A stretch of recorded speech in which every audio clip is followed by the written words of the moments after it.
J'ai le plaisir de vous retrouver pour cette seconde partie de vidéo pour poursuivre notre discussion sur la Libra, la monnaie 2.0 de Facebook, dont le lancement est imminent puisqu'il est prévu, nous l'avons dit en première partie de vidéo, pour le printemps 2020.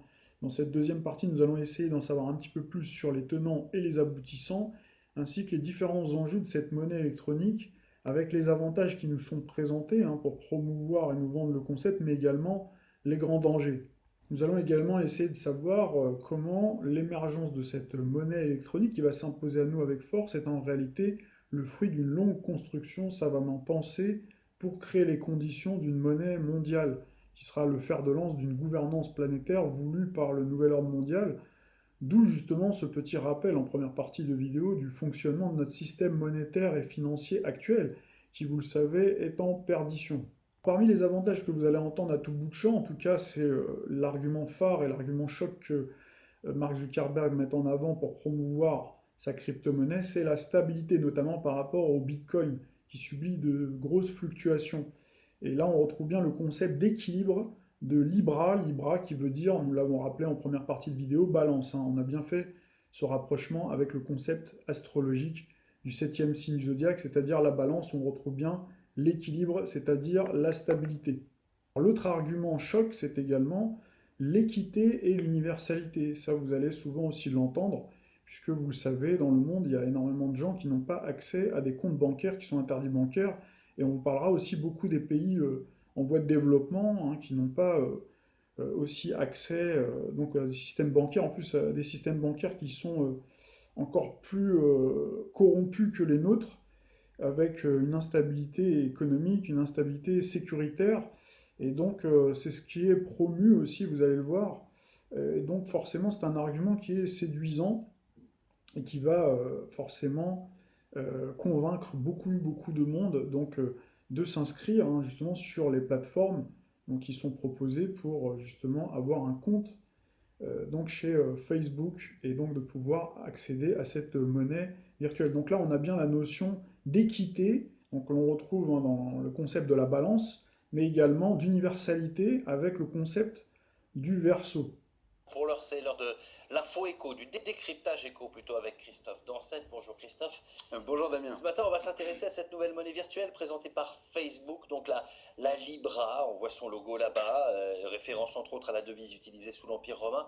Le groupe de Mark Zuckerberg veut bousculer les monnaies. On va essayer de décrypter tout ça. D'abord, pourquoi créer une nouvelle devise? Eh bien, le premier objectif, c'est d'envoyer de l'argent plus facilement et plus rapidement. Car aujourd'hui, expliquent les fondateurs de la Libra, envoyer quelques euros, quelques dollars à un ami qui se trouverait à l'étranger, cela prend du temps et c'est pas facile. Le but, donc, ce sera d'envoyer de l'argent aussi facilement qu'on envoie une photo par texto, par exemple. Et puis, Facebook est parti d'un constat. Aujourd'hui, 1,7 milliard de personnes n'ont accès à aucun service bancaire. 1 milliard de ces personnes ont pourtant un smartphone. Aujourd'hui, beaucoup d'entre elles utilisent des banques de transfert comme Western Union pour transférer de l'argent, des services qui sont extrêmement chers. Facebook et ses partenaires voient en ces personnes-là leur principale cible. Et puis, dernier élément, une monnaie comme la Libra, eh bien, elle permettra d'acheter plus facilement des produits sur les applications de Facebook, Messenger ou encore Instagram. Et c'est tout de même une audience énorme puisque Facebook réunit aujourd'hui 2 milliards 300 millions de personnes par mois, 1 milliard et demi de personnes tous les jours, c'est des personnes actives. Voilà, c'est un quart de la planète, un tiers même par mois, et c'est donc plus que l'euro et même que le dollar. Alors voilà pour le contexte, entrons dans le concret, comment va fonctionner ce Libra? Eh bien, il s'agit d'une crypto-monnaie, et donc comme toute monnaie virtuelle, elle est adossée à une blockchain qu'on voit ici. C'est une chaîne de blocs, une sorte de livre de compte sur lequel toutes les transactions sont écrites et infalsifiables. Mais contrairement au Bitcoin, que vous connaissez par exemple, eh bien, qui est extrêmement volatile, eh bien, les fondateurs de la Libra assurent que la Libra sera stable puisqu'elle sera adossée à des monnaies indexés à des monnaies réelles comme le dollar, comme l'euro ou bien comme le yen par exemple, soutenus par une réserve d'actifs. Enfin, elle sera gouvernée par une association qui serait non lucrative et qui regroupera les principaux membres fondateurs, tous les membres fondateurs de la Libra, qui sera basée à Genève en Suisse. On voit le drapeau suisse ici. Aujourd'hui, ces membres fondateurs sont au nombre de 27, dont Facebook, mais aussi Spotify, Booking, eBay, Uber, encore Visa. Je ne sais pas si on va pouvoir les voir. À noter, voilà, on voit Facebook ici, mais tous ces 27 membres fondateurs. À noter que Facebook n'aura pas plus de voix que les autres membres dans cette association. Chacun aura une voix, quel que soit son montant de départ. D'accord, association non lucrative pour tous ces gens. Alors, on comprend que Facebook anticipe les critiques et prend une certaine distance avec cette monnaie. Oui, vous avez raison, la Libra sera indépendante de Facebook, mais parallèlement, on comprend bien que cette monnaie, eh bien, elle est surtout destinée à acheter à travers Facebook, s'acheter un voyage sur Booking ou une course sur Uber, et puis surtout si Facebook prend une certaine distance avec la Libra, parallèlement, elle va développer son arme qui s'appelle Calibra. C'est un portefeuille virtuel qui permettra aux utilisateurs, un peu comme une banque, d'acheter, de stocker de la monnaie et aussi bien sûr de payer avec. Cette nouvelle entreprise adossée donc à Facebook sera dirigée par le français David Marcus. C'est lui l'homme derrière tout ce projet, derrière la Libra, et selon lui, à terme, Calibra pourra offrir des services proches d'une banque, un prêt ou des assurances, bref, devenir presque un réel concurrent aux banques. Et alors, que pensent les grandes institutions de tout ça? Eh bien, elles restent assez prudentes, assez dubitatives même. En France, par exemple, le ministre de l'économie a émis hier un avertissement. C'était sur Europe 1, on l'écoute. Ça ne doit pas devenir une monnaie souveraine, avec tous les attributs de la monnaie, c'est-à-dire la capacité à émettre un titre souverain, la capacité à être une réserve, comme le sont les banques centrales aujourd'hui, prêteurs en dernier ressort. Tout ça n'est pas envisageable, parce que l'attribut de la souveraineté des États doit rester aux mains des États et pas des entreprises privées qui répondent à des intérêts privés. Bruno Le Maire pointe d'ailleurs les risques de blanchiment ou de financement du terrorisme, et il demande à ce que le sujet soit à l'ordre du jour du prochain G7 Finance qui aura lieu dans un mois. De manière plus générale, certains redoutent que Facebook accumule encore plus de données personnelles et qu'il pourra ensuite revendre. Lui qui est au centre, ou qui a été au centre de plusieurs scandales, le plus important d'entre eux, c'est celui que vous venez de voir à l'écran, celui de Cambridge Analytica. D'autres critiquent le fait que le groupe de Mark Zuckerberg devienne encore plus puissant, alors que de nombreuses voix s'élèvent pour son démantèlement. Et alors, Facebook a déjà anticipé, on l'a dit, certaines de ses oppositions. David Marcus lui dit qu'il va falloir faire de la pédagogie, qu'il va falloir convaincre. D'ailleurs, il rencontre aujourd'hui un certain nombre de régulateurs et d'hommes politiques aux États-Unis. Il aura encore quelques mois pour rassurer, pour convaincre, avant le lancement de cette monnaie dans un peu moins d'un an. Vous allez aussi beaucoup entendre des personnalités publiques comme monsieur Bruno Le Maire qui pousse officiellement des cris d'orfraie et qui vous dit qu'il est hors de question que cette monnaie virtuelle devienne une monnaie de réserve qui se substituerait aux banques centrales européennes. Mais en réalité, en sous-main, vous savez, ce monsieur-là, il participe à des grandes messes secrètes comme le groupe Bilderberg. Donc vous imaginez bien qu'il faut prendre son discours et il faut le mettre à l'envers pour comprendre vraiment, pour lire entre les lignes en fait. Tout ce qu'il vous dit, il faut vraiment l'inverser et savoir qu'en réalité, il travaille, toutes les personnes en fait qui sont en poste aujourd'hui travaillent en sous-main à la mise en œuvre, à la mise en place, à la substitution de cette monnaie, de ces monnaies électroniques à la place justement du système bancaire. C'est pour ça que le système bancaire, de toute façon, il a été programmé pour s'auto-détruire, c'est-à-dire pour prospérer un certain temps, et puis ensuite pour s'auto-détruire. Donc on va avoir tout ça grâce à nos cartes du ciel, donc on va essayer de regarder dans le détail, à la loupe de la lumière céleste, donc la façon dont ça s'est organisé, ça s'est structuré tout ça dans le temps, ça s'est cristallisé et sédimenté dans le temps, donc pour comprendre en fait comment on en arrive justement à cette extrémité aujourd'hui. Vous allez voir toute cette controverse, on va vous dire « oh là là, au secours », on vous parle des dangers, etc. Et puis en fin de compte, vous verrez que ça s'imposera de lui-même à cause justement, entre autres, de ce crack boursier qu'on risque d'avoir justement, qui sera l'estocade finale justement pour promouvoir ensuite, pour dire « eh ben vous voyez, c'est la solution finalement ». puisque la Libra, vous voyez, elle est stable, et donc ça va solutionner tous les problèmes monétaires, c'est comme ça qu'on va vous présenter les choses. Donc tout est déjà cousu de fil blanc, bien sûr, on va pas vous amener tout ça comme ça d'un coup, hein, donc ils sont obligés de mettre des communicants, il y en a un qui va tirer à U, l'autre à DIA, tout ça c'est officiel, mais après en sous-main, en réalité tout se travaille pour aller dans ce sens-là, puisque le but c'est de donner la toute-puissance justement à ces grands groupes qui sont déjà hyper puissants, mais qui vont l'être encore davantage justement avec donc ce nouveau système monétaire et bancaire. Donc voilà, il y a une substitution qui est en train de se faire, et ça, on en avait déjà parlé il y a un an, plus d'un an en arrière, au moment où on a eu les débuts du transit d'Uranus dans le signe du Taureau. Hein, vous vous souvenez qu'en synchronicité avec le transit d'Uranus dans le signe du Taureau, donc vous le savez, le Taureau, c'est le signe qui est lié à l'économie réelle, hein, donc il s'oppose à l'économie, au monde de la finance, hein, avec le Scorpion en face. Donc on avait justement l'émergence des premières cartes de crédit, donc de ces fameuses GAFAM. On avait notamment Goldman Sachs qui collaborait avec Apple pour mettre en place sa première carte de crédit. Et puis on a également d'autres grands groupes, également chez les BAETX, hein, du côté de la Chine notamment, qui met en place également avec Alibaba, qui met en place hein, ces cartes bancaires. Donc là, on voit bien qu'il y a une substitution qui est en train de se faire avec ce système bancaire, justement, qui est un véritable mort-vivant, qui est un véritable zombie. Et donc voilà un petit peu comment les choses se présentent. Aujourd'hui, je suis super excité parce qu'on va parler de la Libra, donc la crypto-monnaie qui a été annoncée par Facebook très récemment et qui sera lancée au premier semestre 2020 et qui pour moi est une véritable bombe, une vraie révolution et notamment pour les pays émergents.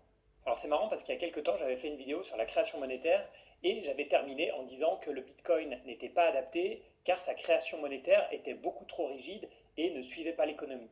Ensuite, j'ai fait une vidéo encore plus récemment sur la Banque Centrale Européenne et sa politique monétaire délirante. Et là, le timing est parfait parce qu'on a enfin plus de nouvelles sur la crypto-monnaie Libra, donc, qui a été lancée par un consortium d'entreprises, d'ONG et d'universités.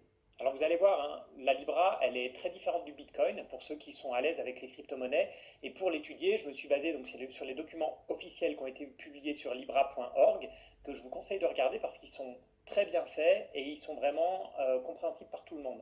Donc il y a notamment le livre blanc qui est assez détaillé mais à nouveau très compréhensible. Il y a un autre document sur la réserve, aussi très facile à lire, et enfin un document sur la blockchain qui lui est un petit peu plus technique. Alors on parle de la crypto-monnaie de Facebook. En fait, Facebook n'est qu'un des 29 membres fondateurs de l'association Libra. D'ailleurs, ce n'est pas Facebook, c'est via sa filiale Calibra. Et Calibra, ce sera le porte-monnaie de Facebook pour la Libra. Alors c'est très important parce que bien sûr, on a tous des doutes vis-à-vis de la manière dont Facebook traite nos données. Et Calibra s'est engagé à ne pas partager les données des utilisateurs avec Facebook et à des tiers. Et ce sera fait uniquement en cas de consentement du client ou à la demande des autorités.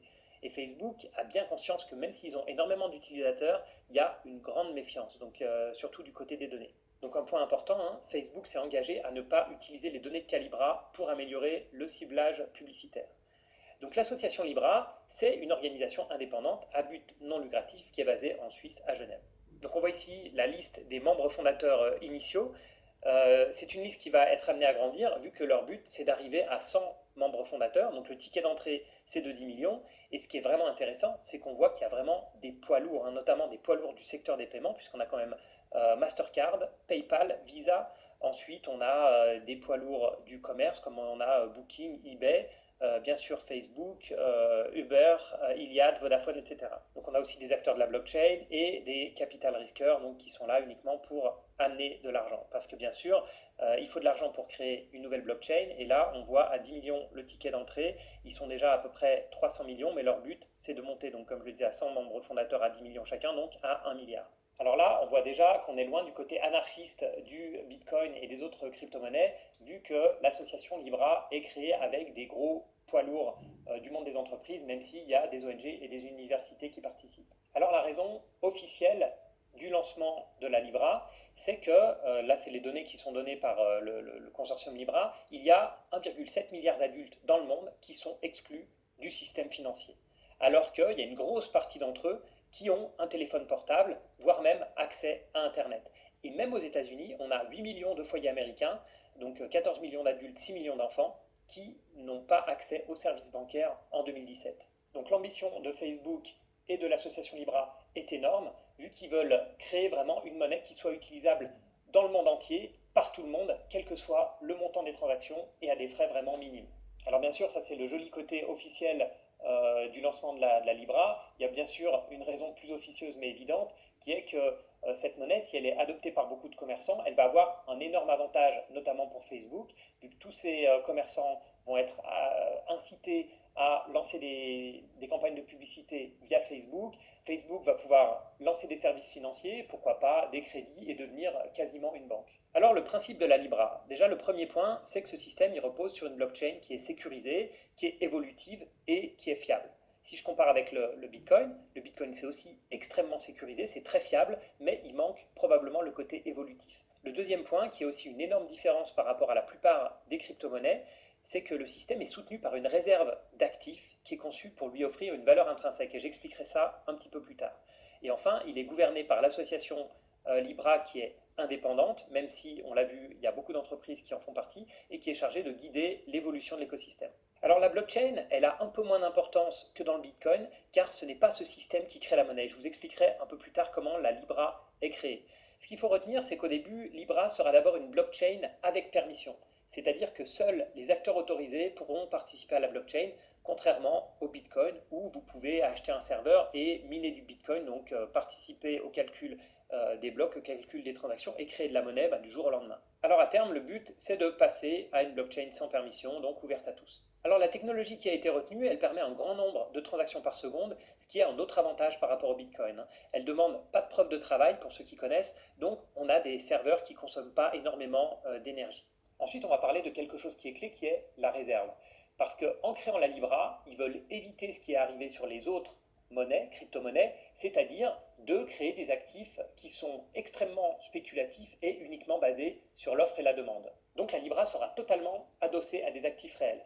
Donc il détaille assez peu dans quel titre sera investie la réserve, mais ce sera dans les plus grandes devises mondiales et dans des actifs avec une faible volatilité, donc on peut imaginer des dettes d'État typiquement. Alors cette réserve, elle vient de deux sources. Elle vient des membres fondateurs, donc qui ont amené leurs 10 millions de dollars pour rentrer dans ce club fermé de l'association Libra, et de tous les utilisateurs qui, au moment d'acheter de la Libra, vont amener de l'argent qui lui va être investi dans la réserve. Donc très concrètement, quand vous allez acheter de la Libra, par exemple pour 1000 euros, il y aura ce qu'ils appellent un reseller qui va acheter des titres pour un montant équivalent dans la réserve. Alors, je n'ai pas trouvé trop d'informations sur qui seront ces acteurs. Ce sera, j'imagine, probablement des acteurs qui sont déjà actifs dans le monde financier. Est-ce que ce seront des banques, des brokers? Là, à nouveau, on a un peu de flou. Et en fait, grâce à ces actifs sous-jacents, la Libra, elle se démarque des nombreuses crypto-monnaies existantes qui ne possèdent pas cette valeur intrinsèque et dont la valeur fluctue considérablement en fonction de l'offre et la demande.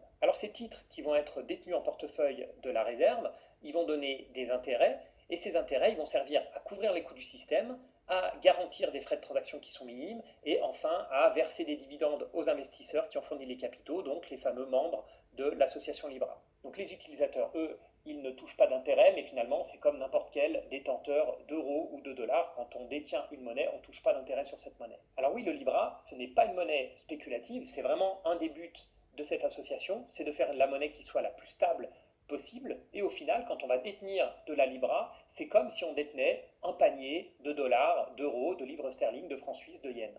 Alors la Libra, bien sûr, elle va varier au jour le jour, il y aura un taux de change vis-à-vis des différentes monnaies. Mais on peut s'imaginer, en fonction du portefeuille de la réserve, qu'il y aura un gros pourcentage en dollars, en euros et dans les monnaies principales. Donc pour un Américain ou un Européen, ça ne va pas être une révolution, même si le système va être intéressant parce qu'on pourra, via Messenger, via WhatsApp, se transmettre de l'argent entre particuliers ou avec un commerçant par exemple. Ça ne va pas nous révolutionner, mais ça va être pratique et il y aura des frais de transaction qui seront quasi nuls. Donc ça ressemble beaucoup à l'application Twint en Suisse où déjà on peut se payer entre particuliers extrêmement facilement et avec très peu de frais. Alors bien sûr, le but c'est que très rapidement on puisse payer en ligne, de la même manière qu'on paye avec PayPal ou dans des magasins physiques avec la Libra. Alors pour acquérir de la Libra, il faudra juste faire un virement de son compte bancaire ou, comme c'est une grosse cible de la Libra, pour ceux qui n'ont pas de compte bancaire, via des organismes de transfert d'argent. Alors je pense qu'on a du mal à réaliser, hein, en Europe, aux États-Unis, en tout cas moi j'ai du mal à réaliser, mais c'est vrai que quand on vit dans un pays qui est totalement corrompu, avec une grosse inflation, avec des frais énormes, et en fait, plus on a des transactions qui sont faibles, plus les frais représentent une grosse part de cette transaction. Pour la plupart des personnes qui sont vulnérables, elles n'ont pas accès au système bancaire. Donc ça veut dire que quelqu'un qui va travailler pour 10 dollars par jour, par exemple, il pourra sécuriser ces 10 dollars, enfin, dans l'équivalent de sa monnaie locale, il pourra les changer en Libra le jour même ou à la fin, quand il va recevoir sa paye, en général à la fin de la semaine, il pourra la changer en Libra et elle sera sécurisée à la fois contre l'inflation et contre le vol. Parce que bien sûr, notamment dans les pays développés, on critique énormément Facebook pour leur intégrité ou leur manque d'intégrité et la manière dont ils utilisent nos données ou ils prennent des données sans qu'on les ait volontairement données. Mais je pense que pour quelqu'un qui habite dans un pays qui est extrêmement corrompu, le niveau d'intégrité de Facebook est bien plus élevé que le niveau d'intégrité du gouvernement. Et donc ils seront fortement incités à mettre leur argent dans un panier de monnaie mondiale via un système qui va être très simple et très sécurisé. Alors j'ai essayé de lister rapidement les avantages et les inconvénients de la Libra. Bon, je suis sûr que vous pourrez en trouver plein d'autres et puis vous pouvez ne pas être d'accord avec moi, hein, bien sûr, sur certains des points. Tout d'abord, c'est parfaitement adapté aux pays émergents. Ensuite, c'est une alternative au système bancaire. Donc c'est vrai, comme je disais, bien sûr, dans les pays émergents, mais même dans les pays développés, on a des personnes qui vont être SDF, par exemple, qui n'auront pas accès au système bancaire, qui vont se faire régulièrement voler leurs espèces qu'ils auront sur eux, et là, qui pourront, s'ils ont un accès à Internet, qui pourront sécuriser leur argent. Gros point fort par rapport aux autres crypto-monnaies, c'est que la Libra n'est pas spéculative grâce à cette notion de réserve. Donc, on est plus proche d'une vraie monnaie, puisque finalement, ce n'est qu'un panier des principales monnaies mondiales. Ensuite, grâce à Facebook et aux membres vraiment très influents de l'association Libra, on va toucher un public très large et on peut prévoir une grosse adoption dès le début. Donc ça, c'est le point que j'ai listé ensuite. C'est supporté par des acteurs clés. Bon, on pense surtout à PayPal, Visa, Mastercard. Donc on peut s'imaginer qu'à chaque fois qu'on peut payer par ces différents systèmes, on aura aussi la possibilité du paiement via Libra.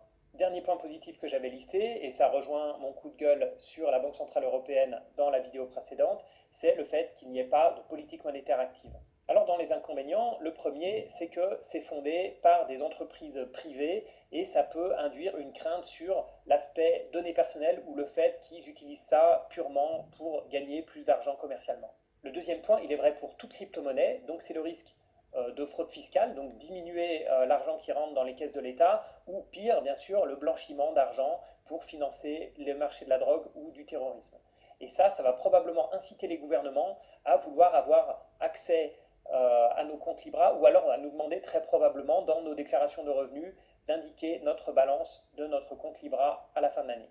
Alors ensuite, comme la valeur de la Libra est investie dans une réserve qui elle-même sera investie donc dans probablement les dettes des pays développés, finalement on ne sort pas réellement du système financier et on n'est pas réellement indépendant comme le Bitcoin, vu que comme je le disais, moi je vois vraiment la Libra comme un panier des plus grosses monnaies. Ensuite, même si je n'ai pas trouvé trop d'informations là-dessus, j'ai l'impression qu'ils vont utiliser les acteurs qui existent dans le système financier, c'est-à-dire que quand vous allez acheter de la Libra, ce qu'ils appellent un reseller, qui va acheter derrière les principales dettes obligataires des États? Est-ce qu'on va se retrouver avec des Goldman Sachs ou des grosses banques ou des gros brokers à jouer dans ce rôle-là? Ça, c'est toujours pas clair pour moi. Et ensuite, l'argent, il sera déposé dans le système financier classique, la réserve, donc elle sera déposée chez des dépositaires. Donc finalement, s'il y a des faillites, s'il y a des crises, on n'est pas sûr que la Libra soit réellement protégée. Alors mon premier sentiment en lisant ce livre blanc qui a été mis à disposition par l'association Libra, c'est que je trouve ça génial.